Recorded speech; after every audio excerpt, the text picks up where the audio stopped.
지도를 펼쳐놓고 한번 보세요. 중국의 서쪽 끝을 손가락으로 짚어보세요. 그곳에는 물이 없습니다. 강도 없고 비도 거의 내리지 않고 지평선 끝까지 모래뿐입니다. 그런데 지금 그곳에서 바다에서 퍼올린 물이 쉬지 않고 수백 킬로미터의 파이프를 타고 흘러 들어가고 있습니다. 그리고 그 물이 닿은 자리마다 있을 수 없는 일이 벌어지고 있습니다. 모래가 초록으로 바뀌고 있는 겁니다.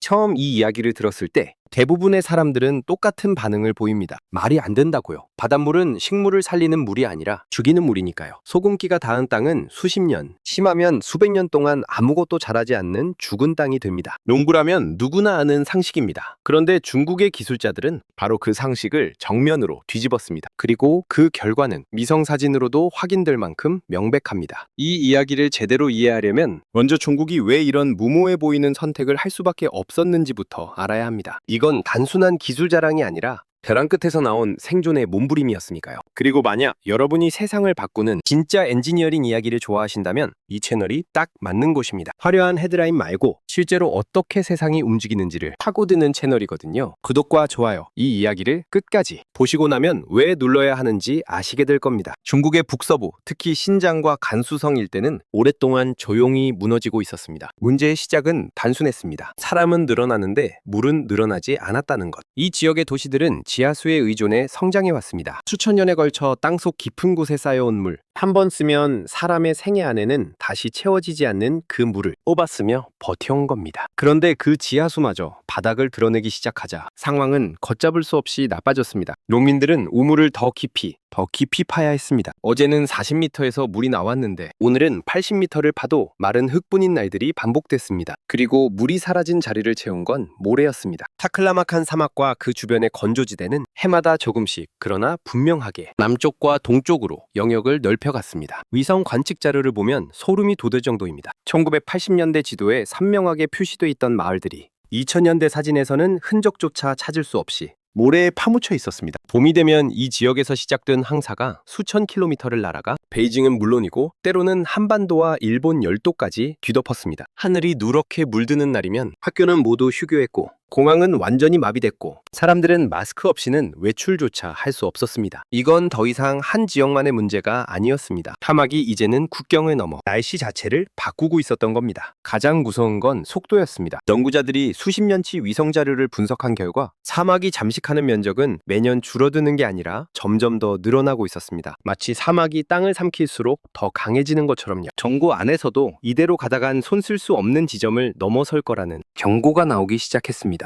뭔가 근본적인 대책이 필요했습니다. 그것도 아주 근본적이고 빠르게 해결해야 했습니다. 첫 번째 시도는 상대적으로 정통적인 방법이었습니다. 물이 풍부한 남쪽에서 물이 부족한 북쪽으로 강물을 끌어오는 이른바 남수북조 공사였습니다. 총 길이 수천 킬로미터에 달하는 이 수로망은 산맥을 뚫고 강을 건너며 만들어졌고 완공 이후 베이징을 비롯한 북부 대도시들의 지하수 고갈 위기를 상당 부분 진정시켰습니다. 실제로 이 사업 덕분에 수천만 명의 도시 주민들이 안정적으로 수돗물을 공급받게 됐습니다. 겉으로 보기엔 성공한 프로젝트였습니다. 하지만 이 거대한 수로에도 닿지 않는 곳이 있었습니다. 바로 사막 그 자체였습니다. 강물은 도시와 농경지로 흘러갔지만 이미 모래로 뒤덮인 땅, 사막의 최전선까지 끌어다 쓰기엔 물의 양도, 경제성도 턱없이 부족했습니다. 도시는 살렸지만 사막의 전진은 멈추지 않았습니다. 엔지니어들은 결국 인정할 수밖에 없었습니다. 강물만으로는 이 싸움에서 이길 수 없다는 걸요. 바로 이 지점에서 시작되었습니다. 누군가 아무도 진지하게 입 밖에 내지 않던 질문을 던졌습니다.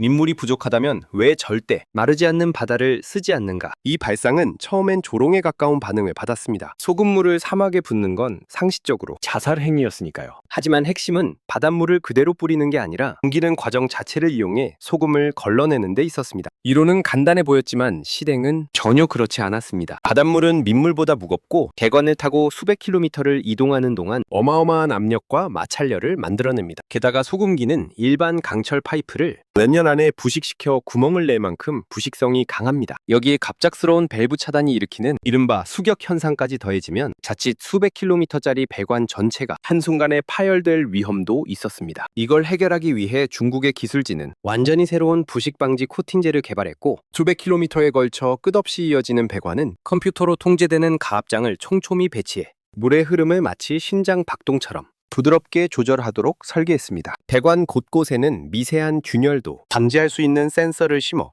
사고가 나기 전에 철저하게 점검하여 이상 신호를 미리 잡아내도록 만들었습니다. 사막 한복판, 도로도 그늘도 없는 땅에서 낮에는 숨이 막힐 듯이 찌는 더위와 밤에는 살을 내는 추위를 오가며 이 모든 배관을 매설한 노동자들의 이야기만으로도 다큐멘터리 한 편이 나올 정도입니다. 그리고 이 기술이 실제로 통하는지 시험할 무대가 뜻밖의 곳에서 열렸습니다. 펜진과 허베이성 일부 연안 도시들이었습니다. 이곳에서는 발전소의 냉각용으로 끌어올린 바닷물을 활용해 대규모 해수 담수화 설비를 가동하기 시작했고, 여기서 만들어진 담수는 내륙 산업단지로 파이프를 통해 공급됐습니다. 처음엔 공장 냉각수나 화학 공정용으로 쓰이던 이 물이 점점 그 활용 범위를 넓혀갔습니다. 담수화 비용이 예상보다 빠르게 떨어지면서 사람들은 이 기술을 훨씬 더 야심찬 곳에 써볼 수 있지 않을까 생각하기 시작했습니다. 바로 사막 그 자체의 말이죠. 목표는 타클라마칸이었습니다. 리구르어로 이름 자체가 들어가면 나올 수 없는 곳이라는 뜻을 가진 아시아에서 손꼽히게 혹독한 사막입니다. 이 사막을 통째로 없앨 수는 없지만 최소한 사막이 더는 앞으로 나아가지 못하게 가둘 수는 있지 않을까. 그렇게 시작된 것이 사막 둘레를 따라 나무를 심어 하나의 초록띠로 봉쇄하는 대규모 조림 사업이었습니다. 여기 쓰이는 나무들은 예쁘라고 심는 게 아닙니다. 사라나무라고 심는 겁니다. 대표적인 수종인 사막버들이나 몽골 느릅나무 같은 식물들은 뿌리를 땅속 깊이 받기보다 옆으로 넓게 그물처럼 퍼뜨리며 모래 알갱이들을 서로 붙들어맵니다. 이 뿌리 그물이 충분히 촘촘해지면 신기한 일이 벌어집니다. 바람에 날리던 모래 언덕이 더 이상 움직이지 않게 되는 겁니다. 이제 모래의 이동이 완전히 멈추면 지표면 습도가 조금씩 올라가기 시작하고 밤낮의 극단적인 기온차도 완화되면서 그 그늘 아래로 다른 식물들이 하나둘 자리를 잡기 시작합니다. 이 모든 나무에 물을 대는 방식이 바로 앞서 말한 파이프라인과 담수화 기술의 결합입니다. 수백 킬로미터를 이동하며 이미 만들어진 강력한 수압을 그대로 이용해 역삼투 방식으로 소금을 걸러내게 됩니다. 걸러진 담수는 사막 표면에 깔린 가느다란 점적 관소 호스를 통해 나무 한 그루 한 그루의 뿌리 바로 옆으로 정확히 흘려보냅니다. 한 방울도 낭비할 수 없는 환경이기 때문입니다. 그리고 걸러진 소금은 그냥 버려지지 않고 산업용으로 포장돼 판매됩니다. 낭비가 거의 없는 순환 구조입니다. 이 사업은 사실 훨씬 더 큰 그림의 일부이기도 합니다. 1970년대 후반부터 중국은 탐북 방호림이라는 이름으로 북부 건조지대 전역에 나무를 심는 초장기 프로젝트를 이어오고 있습니다. 수십 년이라는 긴 세월에 걸쳐 수백억 그루의 수많은 나무가 심어졌고, 국토 전체의 산림 비율은 건국 초기부터 건국 초기 한 자릿수 %에서 오늘날 20%를 훌쩍 넘는 수준까지 놀라울 정도로 올라왔습니다. 타클라마칸을 두르는 초록띠는 이 거대한 조림 역사의 흐름 속에서 가장 상징적이고 극적인 모습입니다. 장면 중 하나일 뿐입니다. 그리고 그 효과는 서서히 그러나 분명하게 나타나고 있습니다. 조림지대 인근 도시들의 여름철 황사 발생 빈도가 눈에 띄게 줄었고, 위성으로 관측한 식생 지수는 해마다 조금씩 초록빛을 더해가고 있습니다. 완전한 승리라고 말하기엔 아직 이릅니다. 여전히 지켜봐야 할 위험도 있습니다. 특정 수종을 대규모로 심는 것이 장기적으로 지하수와 토양 생태계에 어떤 영향을 미칠지는 학계에서도 계속 논쟁 중이고, 사막화를 막는 것과 완전히 되돌리는 것은 전혀 다른 문제이기도 합니다. 하지만 한 가지는 분명합니다. 불과 한 세대 전만 해도 사막은 인간이 손댈 수 없는 자연의 절대적인 경계선으로 여겨졌습니다. 물이 있는 곳에 문명이 서고 물이 없는 곳에서는 인간이 물러난다는 법칙은 이집트의 나일강에서도 메소포타미아의 두 강에서도 예외 없이 지켜져 온 규칙이었습니다. 그런데 지금 중국의 서쪽 끝에서는 바다의 물을 끌어와 그 오래된 규칙 자체를 다시 쓰는 실험이 실제로 지금 이 순간에도 진행되고 있습니다. 이 기술과 경험은 이미 국경 밖으로도 전 세계로 뻗어나가고 있습니다. 중동과 북아프리카, 중앙아시아처럼 물 부족으로 몸살을 앓는 나라들이 중국의 담수화, 조림 노하우에 관심을 보이며 협력을 논의하고 있습니다. 사하라의 광활한 사막과 아라비아 반도 아랄해 유역처럼 한 세기 넘게 지도 위에서 고정된 죽은 땅으로 여겨졌던 곳들이 어쩌면 더 이상 영원히 고정된 운명이 아닐 수도 있다는 새로운 가능성이 열리고 있는 겁니다. 물론 이 모든 이야기가 해피엔딩으로 끝난다는 보장은 없습니다. 물을 둘러싼 국제정치는 언제나 복잡했고, 대규모 인공조림이 수십 년 뒤 어떤 부작용을 낳을지는 아직 아무도 확답할 수 없습니다. 하지만 분명한 건